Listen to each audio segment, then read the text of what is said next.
Hello అందరికి. మీరు thumbnail చూడగానే అర్థమై ఉంటుంది. ఇది దేని గురించి అనేది. ప్రొడక్ట్స్ బేసిక్స్ అండ్ ఎందుకు యూజ్ చేస్తారని చెప్దాం అనుకున్నాను నేను. అండ్ ఆల్సో కొంతమంది అడిగారు, "బ్రో మీరు దేనిలో మిక్స్ చేస్తారు? దేనిలో కంపోజ్ చేస్తారనేది." ఇంక అందుకే మీకు చూపించినట్టు ఉంటది కదా అని ఇక నేను ఈ వీడియో చేస్తున్నాను. నేను యూజ్ చేసే డీఏడబ్ల్యూ వచ్చేసి ప్రొడల్స్ అనమాట. ప్రొడల్స్ 12 హ్మ్. క్రియేట్ న్యూ యూజ్ చేసుకొని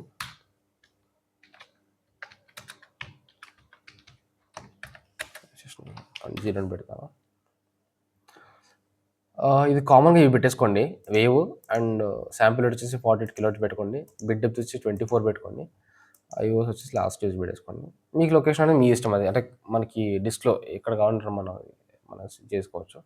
క్రియేటివ్ పెట్టేసుకో. మనకి ఓపెన్ అవ్వగానే ఇట్లా ఉంటుంది. మనకి ఎప్పుడైనా గుర్తుపెట్టుకోండి, ఇది ఖచ్చితంగా ఇది ఆన్ చేసుకోవాలి. ఇది ఆన్ చేసుకోకపోతే కనుక మనకి షార్ట్ కట్స్ కీస్ ఏం వర్క్ అవ్వవు. ఇది ఆఫ్ చేస్తే మనకి ఏం వర్క్ అవుతుంది అదండి. ఆన్ చేసుకొని పెట్టుకోండి, మనకు వర్క్ అవుతాయి అనమాట. కామన్‌గా యూజ్ చేస్తుంది మీకు ఫస్ట్‌గా మీకు ఈ బార్ చూపించేస్తాను ఏంటనేది. ఇదైతే ఆల్ పెట్టేసుకోండి, మనకి ఇవన్నీ ఎనేబుల్ అయ్యి ఉంటాయి. అండ్ తర్వాత వచ్చేసి ఇక్కడ shuffle mode, spot mode, slip mode, grid mode ఉంటుంది కదా. నేను యూజ్ చేస్తే మీకు చెప్తాను సింపుల్‌గా. నేను slip mode, grid mode use చేస్తాను. మీకు జస్ట్ మీకు స్లిప్ మోడ్ కావాలంటే స్లిప్ మోడ్ అంటే వచ్చేసి ఏంటంటే మనకి ఏదైనా ఆడియో ఎడిటింగ్ చేస్తుంటాం కదా. లైక్ ఇవి ఏదైనా క్లిప్స్ లైక్ అంటే మనకి సాంగ్స్ పాడినవి కానీ, లేదంటే రికార్డింగ్ చేసేటప్పుడు కానీ, డబ్బింగ్స్ ఏమైనా తీసుకునేటప్పుడు ఆ టైంలో మనకి స్లిప్ మోడ్ పెట్టేసుకుంటే గనక కొంచెం వర్క్ స్పీడ్‌గా ఉంటుంది. అంటే వెంటనే కట్ కట్ అవుతుంది. లైక్ ఎలా అది మీకు తర్వాత చూపిస్తాను. గ్రిడ్ మోడ్ వచ్చేసంటే మనకి బార్స్ వస్తాయన్నమాట. ఇదిగోండి. ఇట్లా ఇక్కడ చూడండి, ఇక్కడ బార్ చూపిస్తుంది కదా. ఇదిగోండి, ఇక్కడ ఒక బార్ చూపిస్తుంది, ఇక్కడ ఒకటి చూపిస్తుంది. అంటే 1, 2, 3, 4 అంటే ఇవి ఒక బార్ చూపిస్తుంది అనమాట. ఇది మనకి అంటే ఎక్కడ క్లిక్ చేసినా నీకు అవ్వదు. అది అక్కడే సెలెక్ట్ అయిపోతుంది అనమాట. స్లిప్ అంటే అలా కాదు, మీకు ఎక్కడైనా సెలెక్ట్ చేసుకోవచ్చు. ఎక్కడ కావాలంటే అక్కడ సెలెక్ట్ అవుతుంది ఆటోమేటిక్‌గా, అట్లా ఉంటుంది. నేనైతే మోస్ట్‌లీ గ్రిడ్ మోడ్ యూజ్ చేస్తాను. నేను ఈ మోడ్స్ అయితే ఏవి యూజ్ చేయను ఎక్కువ. నేనైతే స్లిప్ మోడ్ కూడా చాలా తక్కువ. నేను డబ్బింగ్ చేసే టైంలో కూడా నేను గ్రిడ్ మోడ్ యూజ్ చేస్తాను. నాకు అది అలవాటు. ఎడిట్ వచ్చేసి మనకి తెలిసిందే, లైక్ అంటే కట్, కాపీ, పేస్ట్ ఇవన్నీ ఉంటాయి కదా, అవి దానికి సంబంధించినవి. ఇవి వచ్చేసి మనకి ఇక్కడ ఇక్కడ ఏముంటుంది అనేది. ట్రాక్ వచ్చేసి మనకి కొత్త ట్రాక్ అంటే క్రియేట్ చేసుకున్న కోసం ఇక్కడ నుంచి ఇచ్చాడు వాడు. యాక్చువల్ మనం క్లిక్ ట్రాక్స్ ఉంటాయి కదా, అంటే మనం కంపోజ్ చేసేటప్పుడు కానీ ఆ టైంలో మనకి క్లిక్ ట్రాక్ అనేది దీని నుంచి మనం ఇక్కడ నుంచి తీసుకోవాల్సి ఉంటుంది. మనకు ఇట్లా ఇస్తారు, ఇలా ఉంటుంది. ఇది వచ్చేసి ఇక్కడ నుంచి మన ట్రాక్ ఇక్కడ నుంచి క్రియేట్ చేసుకోవచ్చు. మనకు నార్మల్గా అయితే ఇది మనం షార్ట్ కట్స్ మీకు చెప్పే కదా, షార్ట్ కట్స్ మీకు స్క్రీన్ మీద చూపిస్తాను చూడండి మీరు. ఈవెంట్ ఇవన్నీ మనకు అంత యూజ్ ఉండదు. లైక్ అంటే యూజ్ ఉండదంటే మనకి అవసరం పడదు. నేను చెప్తున్నా కదా, రెగ్యులర్‌గా ఏది యూజ్ చేస్తానో మీకు అది చూపిస్తాను మీకు అవైతే. ఇదైతే ఖచ్చితంగా గుర్తుపెట్టుకోండి. ఇది చాలా ఇంపార్టెంట్ ఇది. సెటప్‌లోకెళ్ళి ప్లేబ్యాక్ ఇంజిన్ నేనైతే ఏషియా ఫర్ ఆల్ యూజ్ చేస్తాను ప్రస్తుతం అయితే. ఇది నా సిస్టమ్ కాదు, ఇది నా ల్యాప్‌టాప్‌లో నేను మీకు చూపిస్తున్నాను. ఇది శాంపిల్స్ వచ్చేసి 512 పెట్టుకోండి. బఫర్ సైజ్ 256 పెట్టారంటే చాలా సీపీయూ ఎక్కువ తీసుకుంటదనమాట. నేను 1024 పెట్టుకున్నాను. ఇది నా ల్యాప్‌టాప్ కదా ఇది. మీకు ఏ ప్రాబ్లమ్ ఉన్నా గానీ ఆల్మోస్ట్ ఒక్కసారి ఇక్కడికొస్తే మీకు అర్థమైపోతుంది. ప్లేబ్యాక్ ఇంజిన్‌లో మనకి అంటే మీరు యూజ్ చేసే ఇంటర్ఫేస్ మీద డిపెండ్ అవ్వండి. సపోజ్ మీరు ఫోకస్ రైట్ గానీ, లేదంటే ఆడియెంట్ గానీ, లేదంటే అపోలో ఇవి యూజ్ చేసినప్పుడు మీకు చూపిస్తది. నేనొచ్చేసి అవేమి యూజ్ చేయట్లేదు. డైరెక్ట్‌గా మన సిస్టమ్ లైక్ అంటే ల్యాప్‌టాప్‌లో స్పీకర్స్ ఉంటాయి కదా, దానిలో వర్క్ అవ్వాలంటే గనక యాషియో ఫర్ ఆల్ మనం డౌన్‌లోడ్ చేసుకోవాల్సి ఉంటుంది. నేను వచ్చేసి యాషియో ఫర్ ఆల్ యూజ్ చేస్తున్నాను. కాబట్టి నాకు అది వస్తుంది. ఇది ఖచ్చితంగా గుర్తుపెట్టుకోండి. నెక్స్ట్ వచ్చేసి ఐఓఎస్. ఐఓఎస్ వచ్చేసి ఏంటంటే ఒకసారి ఇది పెట్టేసుకోండి, డిఫాల్ట్ పెట్టేసుకోండి. ఇప్పుడే గుర్తుపెట్టుకోండి. ఆడియో కొంచెం అవుట్ రాదు. ఇవన్నీ సెలెక్ట్ చేయకపోతే కనుక ఆడియో అవుట్ రాదు. అప్పుడు మీకు కన్‌ఫ్యూజ్ అవుతుంటారు కదా, అందుకోసం. ఇది గుర్తుపెట్టుకోండి. ఎప్పుడైనా సెటప్‌లోకెళ్ళి ఒకసారి ప్లేబ్యాక్ ఇంజిన్ చెక్ చేసుకోండి. అండ్ ఆల్సో ఐఓఎస్ కూడా చెక్ చేసుకోండి. సౌండ్ ఎఫెక్ట్స్ కానీ, లేదంటే ఏదన్నా మనకి ట్యూన్స్ ఏదైనా కావాలన్నప్పుడు కానీ ఇంపోర్ట్ చేసుకునే టైంలో మనకి అంటే ఫైల్స్‌లోకెళ్ళి సెలెక్ట్ చేసుకోకుండా ఇక్కడ నుంచే కంట్రోల్ కొడితే మనకి ఇది ఒకటొస్తుంది. వర్క్ స్పేస్ అనేది క్రియేట్ అవుతుంది. అప్పుడు మనం ఇక్కడ నుంచి మనకి ఏది కావాలనేది చెక్ చేసుకోవచ్చు. చెక్ చేసుకొని మనం ఇక్కడే లిజన్ చేసి అంటే ఇక్కడే విని ఇంపోర్ట్ చేసుకోవచ్చనమాట. ఓకే. మీకు షార్ట్‌కట్ చెప్పేస్తాను. టీ వచ్చేసి జూమ్ ఇన్, ఆర్ వచ్చేసి జూమ్ ఔట్, ఏ వచ్చేసి clip cut, left cut, right cut అనమాట. ఎస్ వచ్చేసి రైట్ కట్. షిఫ్ట్ పట్టుకుంటే మనకు స్క్రోల్ అవుతుంది చూసారు కదా.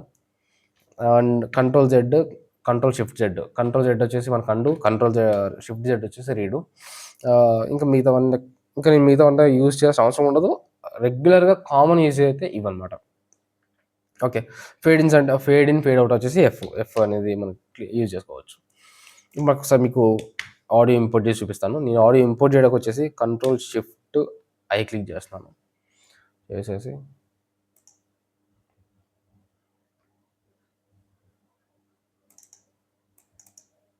ఫ్రీ స్టైల్ ఉంది కదా, నేను ఇది ఒకటి పెట్టుకున్నాను. కాపీ ఫైల్ తీసుకోండి, కాపీ ఫైల్ క్లిక్ చేసుకొని డన్ కొట్టేసి యూజ్ కరెంట్ ఫోల్డర్ కొట్టండి. ఓపెన్ కాదు, యూజ్ కరెంట్ ఫోల్డర్ యూజ్ చేయండి. ఓకే, అంటే మనకి ఈ సెషన్లో ఉన్న అది ఫోల్డర్స్ అది ఇంపోర్ట్ అవుతుంది అనమాట. డన్. ఓకే, ఇది ఓకే, ఓపెన్ అయింది కదా. మీకు చూపిస్తాను, ఎగ్జాంపుల్ మీకు చూపిస్తాను చూడండి. ఇప్పుడు ఇక్కడ క్లిక్ చేశాను. నేను వచ్చేసి చెప్పాక గ్రిడ్ మోడ్ యూజ్ చేస్తాను. నాకు ఎక్కువ ఇది అలవాటు, గ్రిడ్ మోడ్ అలవాటు నాకు. నేను గ్రిడ్ మోడ్ యూజ్ చేస్తాను ఆబ్వియస్లీ. ఇప్పుడు చూసారు కదా, ఇది నేను ఏ క్లిక్ చేశాను, ఏ క్లిక్ చేసి లెఫ్ట్ కట్ అయిపోయింది. ఓకే, ఇప్పుడు నేను జస్ట్ జెడ్ నేను మరి కంట్రోల్ జెడ్ కొట్టాల్సిన అవసరం ఉండదు, జస్ట్ జెడ్ నొక్కితే సరిపోతుంది. అండ్ ఎస్ నొక్కినప్పుడు ఎస్ నొక్కితే రైట్ అంతా కట్ అయిపోయింది. జస్ట్ జెడ్ నొక్కుతాను, వచ్చేసింది. ఓకే, ఇప్పుడు ట్రాక్ ఎలా క్రియేట్ చేసి చూద్దాం. Just control shift N. ఇక్కడ వచ్చేసి మోనో, ఇక్కడ వచ్చేసి లైక్ ఏ సిగ్నల్ కావాలని మనకి ఇక్కడ ఉంటుంది. ఇది వచ్చేసి ఏ ట్రాక్ కావాలని ఉంటుంది. ఇది వచ్చేసి simples or ticks, samples or ticks అని ఉంటుంది. ఇది వచ్చేసి మోనో వచ్చేసి మనకి రికార్డింగ్ టైంలో లైక్ వోకల్స్ రికార్డ్ చేసినప్పుడు కానీ, లేదంటే గిటార్ రికార్డ్ చేసినప్పుడు ఆ టైంలో మాత్రం ఇవి ఏ సిగ్నల్ కావాలని మనం సెలెక్ట్ చేసుకోవచ్చు. స్టీరియో వచ్చేసేప్పుడు మనకి ఏదన్నా ఇన్స్ట్రుమెంట్ ట్రాక్లో నుంచి, ఇప్పుడు మిడి ట్రాక్, సపోజ్ మిడి ట్రాక్లో నుంచి ఏదన్నా కంపోజ్ చేసాం అనుకోండి, దాని నుంచి మనం డ్రాగ్ చేస్తాం కదా, ఆ టైంలో మనం స్టీరియో ట్రాక్ యూజ్ చేయొచ్చు. లేదంటే ఏదైనా రిథమ్స్ కానీ, కీబోర్డ్ కానీ మనం కనెక్ట్ చేసినప్పుడు డబుల్ వేర్ ఉంటుంది, డబుల్ కేబుల్స్ ఉంటాయి, ఎల్ అండ్ ఆర్, అవి కనెక్ట్ చేసినప్పుడు మనం ఇది స్టీరియో యూజ్ చేయాలన్నమాట. ఓకే, స్టీరియో అనేది మనకు మోనో అనేది మాత్రం ఎప్పుడైనా కామన్గా యూజ్ చేస్తాం. అంటే రికార్డింగ్స్ టైంలో కానీ ఖచ్చితంగా మోనో యూజ్ చేయాలి. ఆడియో ట్రాక్ మనకు ఆక్స్ ట్రాక్ అది మన చాయిస్ పెడుతుంది. నాకైతే ఆడియో ట్రాక్ కావాలి ప్రస్తుతం. శాంపుల్స్ ఇక్కడ శాంపుల్సే పెట్టుకున్నాం. టిక్స్ అనేది వచ్చి శాంపుల్స్ వచ్చేసి ఏంటంటే మనకు ఆడియో ట్రాక్ యూజ్ చేస్తాం. టిక్స్ అనేది వచ్చేసి ఏంటంటే మిడి మన ఇన్స్ట్రుమెంట్ ట్రాక్, వాటికి చూడండి ఇక్కడ ఇన్స్ట్రుమెంట్ ట్రాక్ టిక్స్ వచ్చేస్తుంది. ఆడియో ట్రాక్ కానీ దాన్ని పెట్టి కానీ శాంపుల్స్ చేస్తాం అట్లా. ఓకే, ఆడియో ఇట్లా క్రియేట్ అవుతుంది. ఇన్పుట్ మానిటరింగ్ అన్నమాట ఇది. ఇది సోలో, మ్యూట్, ఇట్లా ట్రాక్ రికార్డింగ్ ఎనేబుల్ చేసుకుంటాం ఇవన్నీ. ఇక్కడ వచ్చేసి మనకి ఇన్పుట్ ఏది ఉంది, మన ఇంటర్ఫేస్ కరెక్ట్ అయింది అనుకోండి, ఇది మనకి ఏ ఇన్పుట్ కావాలనేది. బస్ అని ఏంటంటే ఇప్పుడు నీకు సపోజ్ ఒక ఆక్స్ ట్రాక్ క్రియేట్ చేసాను, సపోజ్ ఆక్స్ క్రియేట్ చేశాను కదా, ఇంకా హైట్స్ వాళ్ళు చేసుకోవాలి. ఎప్పుడైనా గుర్తుపెట్టుకుని కంట్రోల్ కొట్టి జస్ట్ ఇది క్లిక్ చేయగానే హైట్స్ వాళ్ళు అయిపోతుంది. ఇప్పుడు నేను దీనికి రౌట్ చేస్తాను. ఎట్లా రౌట్ చేస్తానంటే ట్రాక్లోకి వెళ్తాను. ఆక్స్ 1 ఉంది ఇక్కడ, ఆక్స్ 1 చూపిస్తుంది కదా, ట్రాక్లోకి వెళ్ళి ఆక్స్ 1 చేస్తే అయిపోతుంది. ఇప్పుడు బస్సులో చూడండి, ఆక్స్ 1 సెలెక్ట్ అయిపోయింది మనకి. అర్థం కదా, బస్సులో మనకి ఏ సెలెక్ట్ అయింది, ఆక్స్ సెలెక్ట్ అయింది, అట్లా ఉంటుంది మనకు కదా. ఇది బస్ అని యూజ్ అవుతుంది అనమాట. బస్ అనేది వచ్చేసి జస్ట్ రౌటింగ్ కోసం అంతే. అవుట్పుట్ వచ్చేసి ఎస్డిఓ అది కామన్ పెట్టుకుంటాం. ఇది ఆక్స్ ఎప్పుడు మనం క్రియేట్ అంటే ఎప్పుడు కనెక్ట్ చేసుకోవాలంటే కనుక మల్టిపుల్ ట్రాక్స్ ఉన్నప్పుడు, ఒక 10-15 ట్రాక్స్, 10 ట్రాక్స్ ఉన్నప్పుడు వాటన్నిటిని ఒకేసారి మనం మ్యూట్ చేయలేము. ఒకేసారి మనం లైక్ ఒకటేసారి కంట్రోల్ చేయలేము, సోలో కానీ మ్యూట్ కానీ. అలాంటి టైంలో ఒకసారి ఒక ఆక్స్కి రౌట్ చేసుకున్నాం అనుకోండి, ఆ టైంలో మనకి ఈజీగా కంట్రోల్ చేసుకుంటే ఈజీగా ఉంటుంది అనమాట. అందుకనే ఆక్స్ అనేది మనం యూజ్ చేస్తుంటాం. అండ్ ఆల్సో ఈవెన్ ఒకటే దానిలో ప్లగ్గిన్స్, అదే సపోజ్ ఆటనేది ఒకటే సింగిల్ ప్లగ్గిన్ యూజ్ అవుతుంది అనుకోండి, అది ఒక సింగిల్ ప్లగ్గిన్ దీనిలో వేస్తే సరిపోతుంది. ఆక్స్ ట్రాక్లో దీనికి ఒకటే ప్లగ్గిన్ ఏదైనా వేసుకుంటే సరిపోతుంది అనమాట. అండ్ నెక్స్ట్ వచ్చేసి ఇక్కడ మీకు కొన్ని ఆప్షన్స్ ఉన్నాయి కదా, ఇవి వచ్చేసి మీరు ఎక్స్‌ప్లోర్ చేయండి, మీకు అర్థమైపోద్ది ఇవి ఏంటి అనేది. ఇది వచ్చేసి మనకి ఇది ఎస్పెషల్లీ నేను ఎక్కువ యూజ్ చేస్తే మీకు చెప్తాను. ఇది ఒకటి నేను బాగా యూజ్ చేస్తాను, ఇది ఒకటి బాగా యూజ్ చేస్తాను. ఎందుకు అంటే లైక్ ఇవన్నీ మనకు అంత లైక్ ఇవన్నీ ఆన్‌లో పెట్టుకుంటే సరిపోతుంది ఇవన్నీ. కానీ జస్ట్ ఇదేంటంటే ఇప్పుడు ఇక్కడ ఉంది కదా, నేను ఇక్కడ సెలెక్ట్ చేయాలి. అంటే ఇప్పుడు ఈ వేవ్ ఫార్మ్ దగ్గర సెలెక్ట్ చేయాలి, కరెక్ట్‌గా సెలెక్ట్ అవ్వట్లేదు. ఇప్పుడు నేను ఏం చేస్తాను, ఇక్కడ పెట్టేసి ఇది ఆన్ చేస్తుంది కదా, జస్ట్ ట్యాప్ నొక్కుతాను. ట్యాప్ కొట్టుకొని waveform correct starting waveform starting వెళ్ళిపోతున్నాను. కట్ చేసి కట్ అవుతుంది. అట్లా అది మనకి యూజ్ అవుతుంది. ఇప్పుడు ఆఫ్ చేశాను అనుకోండి, ట్యాప్ కొడితే ఎక్కడికో వెళ్ళిపోద్ది అనమాట, లాస్ట్‌కి వెళ్ళిపోతుంది అట్లా అనమాట. అది ఇది ఆన్ చేసుకుంటే కనుక కరెక్ట్ వేవ్ ఫార్మ్ దగ్గరికి వెళ్తుంది అట్లా. ఇలాంటివి కొన్ని ఉంటాయి. ఇప్పుడు ఇది వచ్చేసి ఏంటంటే మనకు ప్లే అవుతుంది అనుకోండి, సపోజ్ ఇది ఆఫ్ చేశాను, మళ్ళీ ఇక్కడ నుంచి ప్లే అవుతుంది అనమాట. ఇది ఆఫ్ చేశాను అనుకోండి, సపోజ్ ఇక్కడ నుంచి ప్లే చేస్తాను, మళ్ళీ అక్కడ నుంచి ప్లే అవుతుంది. ఇన్స్టా స్టాప్ చేస్తే ప్లే అవుతాను, అలా ఉంటాయి. ఇంక ఇవన్నీ ఆల్మోస్ట్ ఇక వాటికి సంబంధించిన అంటే ట్రాక్స్ కానీ దానికి సంబంధించినవి ఇవి ఉంటాయి. ఇవన్నీ మీకు అంత అవసరం ఉండదు, ఇవన్నీ పెద్దగా అవుతుంది సార్ అట్లా. రెగ్యులర్గా అయితే ఖచ్చితంగా ఇది ఇవన్నీ ఆన్ చేసి పెట్టుకోండి, ఇదైతే ఆఫ్ చేసి పెట్టుకోండి. అంటే మీ సిచ్యువేషన్ బట్టి ఇది యూజ్ చేయొచ్చు మీరు. అండ్ నెక్స్ట్ వచ్చేసి ఏంటంటే వేవ్ ఫామ్. ఇది వచ్చేసి మనకి వేవ్ ఫామ్ చిన్నగా పెద్దగా అవ్వడం కోసం అనమాట. నేను యాక్చువల్లీ ఇది యూజ్ చేయడం ఎట్లా యూజ్ చేస్తానంటే షార్ట్ కట్ వచ్చేసి షిఫ్ట్ ఆల్ట్ అనమాట. ఓకే, ఇదిగోండి షిఫ్ట్ ఆల్ట్ జస్ట్ స్క్రోల్ చేస్తే మనకి వేవ్ ఫామ్ పెద్ద కావాలి చిన్న కావాలి ఉంటుంది. ఓకే, నెక్స్ట్ ఇక్కడ వచ్చేసి కౌంట్ ఆఫ్. అంటే ఇది వచ్చేసి ఏంటంటే రికార్డింగ్ టైంలో మనకి బార్ స్టార్ట్ అవుతున్నప్పుడు, సపోజ్ మీరు రికార్డ్ చేస్తాను అనుకోండి, చూడండి రికార్డ్ చేస్తాను, ఇప్పుడు నేను కౌంట్ ఆన్ చేశాను. ఇప్పుడు నేను రికార్డ్ కొట్టినప్పుడు అది 1 2 కౌంట్ తీసుకుంటాం అన్నమాట. 1 బార్ కౌంట్ తీసుకున్నప్పుడు స్టార్ట్ అయింది. అదే నేను సపోజ్ ఇది ఆఫ్ చేశాను అనుకోండి, డైరెక్ట్గా స్టార్ట్ అయిపోతుంది అన్నమాట. అట్లా ఇది మనకి రికార్డింగ్ టైంలో ఇది బాగా యూజ్ అవుతుంది కౌంట్ అనేది. అంటే మన సిచ్యువేషన్ బట్టి కూడా. ఓకే, నెక్స్ట్ మీకు ఇవన్నీ అర్థమేమనుకుంటుంది. చాలా సింపుల్, చాలా సింపుల్గా ఉంటుంది. మనకి ఏంటంటే ప్రొడక్ట్స్ అనేది చాలా సింపుల్గా ఉంటుంది. ఎడిటింగ్ పర్పస్ అయితే పిచ్చ ఈజీగా ఉంటుంది. ఆడియో ఎడిటింగ్ కానీ వాటికి ఏంటంటే చాలా ఈజీగా ఉంటుంది ఇది. కానీ గుర్తుపెట్టుకోండి, మనకి కొంచెం సిస్టమ్ కూడా కొంచెం హెవీ ఉండాలి. అంటే హెవీ అంటే ప్లగ్గిన్స్ యూజ్ చేసే దాని మీద డిపెండ్ అయి ఉంటుంది. ప్లగ్గిన్స్ ఏం యూజ్ చేయకుండా జస్ట్ ఆడియో కట్ చేస్తుంటే వాటికంటే సరిపోతుంది. లేదు నేను ప్లగ్గిన్స్ కొంచెం హెవీగా యూజ్ చేస్తాను, ఇన్స్ట్రుమెంట్ ట్రాక్స్ అనేవి హెవీగా యూజ్ చేస్తాను అన్నప్పుడు మాత్రం ఖచ్చితంగా పీసీ కాన్ఫిగరేషన్ కూడా మీకు చెప్తాను.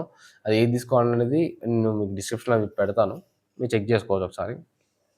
ఇప్పుడు యూజ్ చేసే సాఫ్ట్వేర్స్ కానీ ప్లగ్గిన్స్ కానీ అవన్నీ చాలా హెవీ ఉంటున్నాయి కాబట్టి minimum 16 GB RAM very important అది. అండ్ 4 GB గ్రాఫిక్ కార్డ్ ఖచ్చితంగా ఉండాలి. నేను ఖచ్చితంగా నేను ఎందుకు చెప్తున్నానంటే మనం స్మూత్గా ఉండడం కోసం మిక్స్ చేసినప్పుడు కానీ కంపోజ్ చేసినప్పుడు కానీ మనకు ల్యాగ్ అవ్వద్దు. ల్యాగ్ ఏంటంటే మనకి ఆ టైంలో వర్క్ మూడ్ అనేది మనకి పోతుంది కదా. అందుకే కొంచెం హెవీ కాన్ఫిగరేషన్ పెట్టుకున్నప్పుడు ఏంటంటే స్మూత్గా వర్క్ అవుతుంది. అలాంటి టైంలో మనకి లైక్ వర్క్ చేయాలనే ఇంట్రెస్ట్ కూడా ఇంకా. అందుకని మీరు కాన్ఫిగరేషన్ కొంచెం మంచి పీసీ కాన్ఫిగరేషన్ కానీ ల్యాప్టాప్ కానీ కొంచెం మంచి కాన్ఫిగరేషన్ తీసుకోండి. ఇది వచ్చేసి నేను స్పేస్కి యూజ్ చేస్తాను. ఇది వచ్చేసి నేను టీ మీద నేను ప్లేస్ చేస్తాను. ఇది వచ్చేసి ఆర్ మీద ప్లేస్ చేస్తాను. ఇది వచ్చేసి ఎస్ మీద ప్లేస్ చేస్తాను. ఇది ఏ అండ్ షిఫ్ట్ మీద ప్లేస్ చేస్తాను అనమాట. ఏ షిఫ్ట్ జెడ్ ఈ 3 నేను లిటిల్ ఫింగర్ యూజ్ చేస్తాను. అయితే ఎప్పుడైనా ఇది మజిల్ మెమరీ అయిపోవాలి. మీకు ప్రాక్టీస్ చేస్తూ ఉంటే మీకు ఆటోమేటిక్ మజిల్ మెమరీ అయిపోతుంది. TR zoom in zoom out, space అంటే ప్లే పాజ్, ఇది వచ్చేసి right cut left cut, and shift click చేసినప్పుడు స్క్రోల్ అవడం కోసం అనమాట. మజిల్ మెమరీ అంటే ఏంటి, జస్ట్ ఒక ఆడియో ట్రాక్ తీసుకోండి, దాన్ని క్లిక్ చేస్తూ లేకపోతే ప్రాక్టీస్ చేస్తున్నాడు దాన్ని కట్ చేయడం క్లిక్ చేయడం కరెక్ట్గా మనం ఫేడ్స్. ఇప్పుడు ఫేడ్ ఉంది అనుకోండి, ఎఫ్ పెట్టాం సపోజ్ చూడండి. ఇప్పుడు క్లిక్ చేస్తాను, నేను ట్యాబ్ పెట్టేసాను, కొట్టేసి ఎఫ్ కొట్టేసాను, ఫేడ్ అయిపోయి. ఇప్పుడు నాకు ఎక్కడ నాయిస్ ఎక్కడ ఉందో నాకు అర్థం కావాలనుకోండి, జస్ట్ జూమ్ ఆన్ చేస్తాను. ఇప్పుడు నాయిస్ ఉందనుకోండి, ఇక్కడ అనిపిస్తుంది అనుకోండి, స్లిప్ మోడ్ పెట్టేసుకోండి. ఎప్పుడైనా గుర్తుపెట్టుకుని ఎడిటింగ్ లైన్లో స్లిప్ మోడ్ యూజ్ చేసుకోండి, చాలా బాగుంటుంది అది అయితే. మీకు గ్రిడ్ మోడ్ చాలా ఇరిటేట్ అవుతుంది. గ్రిడ్ మోడ్ అనేది మనకి కంపోజింగ్ తప్ప నార్మల్ యూజ్ అవుతుంది. చూసారు కదా, ఇట్లా కట్ చేసుకుంటాను నేను. జస్ట్ కంట్రోల్ బి క్లిక్ చేశాను, ఫేడ్ ఇన్ ఫేడ్ అవుట్ ఇట్లా చేయొచ్చు, లేదంటే డ్రాగ్ చేసి క్లిక్ చేసిన అయిపోతుంది. ఓకే, జస్ట్ సింపుల్, చాలా సింపుల్ ఇంతే. ఓకే, మీకు అదే ప్రాక్టీస్ చేస్తుంటే ఆటోమేటిక్గా అలవాటు అయిపోతుంది అనమాట. అండ్ ఆల్సో మీకు ప్లగ్గిన్స్ గురించి కూడా చెప్తాను, అది ఎక్కడ ఉంటుంది అనేది. ప్లగ్గిన్స్ ఇక్కడ ప్లగ్గిన్స్ చూసారా, వెళ్తే మీకు ప్లగ్గిన్స్ ఉంటుంది. ఈక్యూ డైనమిక్స్ ఇవన్నీ ఉంటాయి అనమాట. ఇన్స్ట్రుమెంట్స్ కానీ ఎఫెక్ట్స్ కానీ రివర్బ్స్ డిలేస్ ఇవన్నీ. ఈక్యూకి వెళ్ళిపోయి సపోజ్ ఇప్పుడు ఇది ఉంది అనుకోండి, ఇప్పుడు ఈ టోన్ ఉంది, సపోజ్ ఇది ఉంది, చూసారు కదా, ఇది వచ్చేసి బేస్, ఇది మిడ్, ఇది హైస్ అనమాట. అట్లా ఓకే. చిన్న ఈక్యూ ఏదన్నా మీకు నచ్చింది, లేకంటే మీకు ఎప్పుడైనా గుర్తుపెట్టుకోండి, ఈక్యూ చేసేటప్పుడు చాలా జాగ్రత్తగా చేయాలి. నాకు ఇక్కడ కొన్ని డిఫాల్ట్స్ కూడా ఇస్తుంటాడు అనమాట, అవి యూజ్ చేసుకోవచ్చు. యాక్చువల్లీ ప్రీసెట్స్ ఇస్తుంటాడు, అవన్నీ చూసుకొని ఇట్లా. అంటే అవి పర్పసెస్ని బట్టి మనం యూజ్ చేయాలి. యాక్చువల్లీ ఇవి చాలా లైక్ మనకు అంత అవసరం ఉండదు. మనం చేసుకుని ఇంకా బెస్ట్ యాక్చువల్లీ. మనకి ఎలా యూజ్ చేసుకోవాలి, మనకి ఎలా యూజ్ చేయాలంటే తెలిస్తే కనుక చాలా చాలా మంచిగా యూజ్ అవుతుంది. అండ్ నెక్స్ట్ వచ్చేసి కంప్రెసర్ ఉంటుంది, C2 ఉంది కదా, C2 కంప్రెసర్. వీటి గురించి యాక్చువల్లీ కొన్ని వీడియోస్ని మీరు చెక్ చేసుకోవచ్చు. వీటి కీక్యూ ఎలా యూజ్ చేయాలి, కంప్రెసర్ ఎలా యూజ్ చేయాలని కొన్ని వీడియోస్ ఉన్నాయి, మీరు చెక్ చేయండి. ఏదైనా కావాలంటే నాకు కామెంట్ చేయండి, నేను ఖచ్చితంగా దాని గురించి ఒక మంచి ఎక్స్ప్లెనేషన్ వీడియో చేస్తాను. Threshold ratio, attack. ఇప్పుడు సపోజ్ మనకి అంటే మన సిచ్యువేషన్ బట్టి మనం ఇవి చేసుకోవాల్సి ఉంటుంది. అంటే ఒక్కొక్క సాంగ్ కానీ ఒక్కొక్క రిథమ్ కానీ అది ఏది ఎలా ఉందో దాని మీద డిపెండ్ అయి ఉంటుంది, ఏది ఎలా చేయాలనేది. మనం ఏది కూడా ఎప్పుడైనా గుర్తుపెట్టుకోండి, వీటిని ఒక లైక్ పర్టికులర్గా ఇట్లానే చేయాలనే రూల్ ఉండదు. మనం ఏది ఎలా అయినా చేయొచ్చు. కాకపోతే సిట్యుయేషన్ బట్టి. ఇప్పుడు అక్కడ మీకు ఖచ్చితంగా కంప్రెసర్ యూజ్ అవుతుందా? అవ్వదా? దాన్ని బట్టి యూజ్ చేయాలి. ఈక్యూ యూజ్ అవుతుందా? అవ్వట్లేదా? దాన్ని బట్టి యూజ్ చేయాలి గానీ, ప్రతి దానికి ప్లగిన్ చేసి, ప్రతి దానికి మనం కంప్రెసర్ అవసరం లేదు. ప్లగిన్స్ అన్నిటికి యూజ్ చేసిన అవసరం ఉండదు. రివర్బ్స్ గానీ, డిలేస్ గానీ అన్నిటికి యూజ్ చేసిన అవసరమే లేదు. మనకి ఎక్కడ యూజ్ అవుతుంది అనుకుంటే యూజ్ చేయవచ్చు. యూజ్ అవ్వట్లేదా జస్ట్ అవసరం దాన్ని అట్లా వదిలేసేయండి. అది కామన్ ట్రాక్‌గా వదిలేసేయండి. ఓకే. నెక్స్ట్ వచ్చేసి ప్లగిన్ రివర్బ్స్ ఉంటాయి. రివర్బ్స్ గానీ నేను ఎక్కువ యూజ్ చేసేది వచ్చేసి నేను ఇన్స్ట్రుమెంట్స్‌కి యూజ్ చేస్తాను. బీరియోబ్ చాలా బావుంటది. బీఓబ్ అనేది నాకు బా నచ్చింది ఎందుకో. ఇదొకటి బావుంటుంది. ఇది యూజ్ చేసుకోవచ్చు. కానీ ఎప్పుడైనా గుర్తుపెట్టుకోండి రివర్బ్ మాత్రం డైరెక్ట్ ప్లగ్గిన్ ఎయొచ్చు. కొంచెం అది డైరెక్ట్‌గా మనకి ఇన్‌పుట్ చేసేసరికి అంటే డైరెక్ట్ ఇన్‌పుట్ చేస్తే గనక లైక్ సౌండ్ చాలా డిఫరెంట్ అయిపోతుంది. అందుకని ఎప్పుడైనా మనకు ఆక్స్‌లో నుంచి మనం లైక్ దాన్ని తీసుకోవాలి. ఎట్లా అంటే సపోజ్ ఇప్పుడు ఒక ఆక్స్ క్రియేట్ చేశాం అనుకోండి. ఆక్స్ క్రియేట్ చేశాను. ఓకే. దీనికి నేను రివర్బ్ ప్లగ్ చేస్తాను. రైట్. సపోజ్ కాన్స్టెంట్ పెన్ ఇది ఒకటి తీసుకున్నాను. ఇప్పుడు నేను దీన్ని ఇక్కడ నుంచి ఇక్కడ ఒక నేమ్ ఇచ్చేసుకుంటాను. ఆర్ఈవి అని ఇచ్చేసుకుంటాను. సెన్స్‌లోకి వెళ్ళి ట్రాక్‌లోకి వెళ్ళి ఆర్ఈవి తీసుకోండి. అడ్జస్ట్ చేసుకోండి ఇక్కడ బెస్ట్. చాలా బాగుంటుంది. మీరు డైరెక్ట్‌గా గాని ఏసారనుకోండి చాలా గలీజ్ అంటే గలీజ్ సౌండ్ ఉంటుంది. అంటే అది సిట్యుయేషన్ బట్టి ఏసుకోవచ్చు కావాలంటే. ఇప్పుడు మీకు అక్కడ అవసరం అవుతుంది. అంటే ఇప్పుడు దానిలో హెవీ రివర్బ్ కావాలి అనుకుంటే ఏసుకోవచ్చు. కానీ ఆల్మోస్ట్ నేను బెస్ట్ అయితే గనక ఇది చెప్తాను. ఆక్స్ నుంచి మనం రౌట్ చేసుకునేదైతే చాలా బాగుంటుంది. ఓకే. ప్లగిన్స్ గురించి తెలుసుకోండి. ఈ ప్లగిన్ ఎలా యూజ్ చేయాలో తెలుసుకోండి. మీరు కొంచెం ఫ్రీ టైమ్ ఉన్నప్పుడు ఏంటంటే ఎక్స్‌ప్లోర్ చేయండి. ప్రతీది ఎక్స్‌ప్లోర్ చేయండి. ప్లగిన్సే కానీ, లేదంటే మన సాఫ్ట్‌వేర్ డాసే కానీ, ఎక్స్‌ప్లోర్ చేస్తుంటే మీకు అర్థమవుతుంటది. నెక్స్ట్ వచ్చేసి డిలేస్, రివర్బ్స్ గాని డిలే గాని, రివర్బ్ గాని ఎప్పుడైనా ఆక్స్ నుంచి తీసుకోండి, రౌట్ చేసుకోండి చాలా బాగుంటుంది. డైరెక్ట్‌గా ప్లగిన్ ఇన్‌పుట్ చేస్తే మాత్రం చాలా గలీజ్ సౌండ్ వస్తుంది. అది మాత్రం గుర్తుపెట్టుకోండి. ఓకే.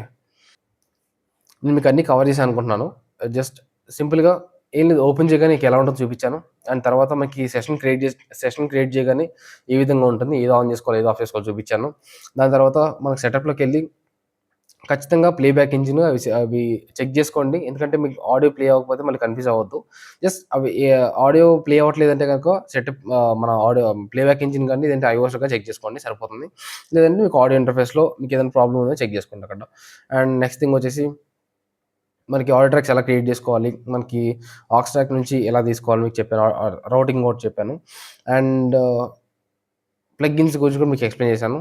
అండ్ నెక్స్ట్ థింగ్ వచ్చేసి రికార్డింగ్ చేసేటప్పుడు గుర్తుపెట్టుకోండి మోనో ట్రాక్‌లో రికార్డ్ చేయండి. వోకల్సే కానీ, గిటార్సే కానీ, లేదంటే మనకి ఏదన్నా ఏది రికార్డ్ చేసినా గానీ మీరు మోనో ట్రాక్ యూజ్ చేయండి. ఓకే.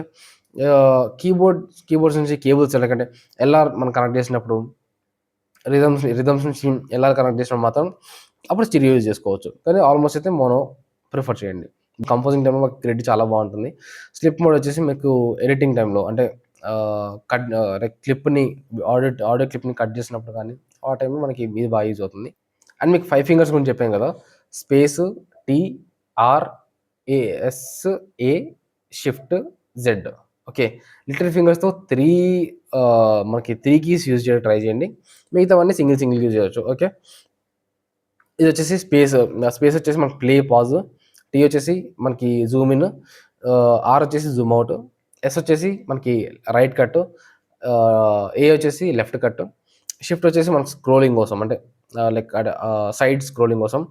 అండ్ జెడ్ వచ్చేసి అండు వాటి కోసం అనమాట. జస్ట్ అంతే. మీరు ప్రాక్టీస్ చేయండి ఎక్కువ లైక్ ఎక్స్‌ప్లోర్ చేయండి. ఎక్కడన్నా ఫ్రీ టైమ్‌లో కొంచెం దీని ప్లగిన్స్ గాని, వాటి మీద కొంచెం ఫోకస్ చేస్తే మీకు ఆటోమేటిక్‌గా అర్థమైపోతది. ఏదైనా డౌట్ ఉంటే కామెంట్ చేయండి. Thank you all.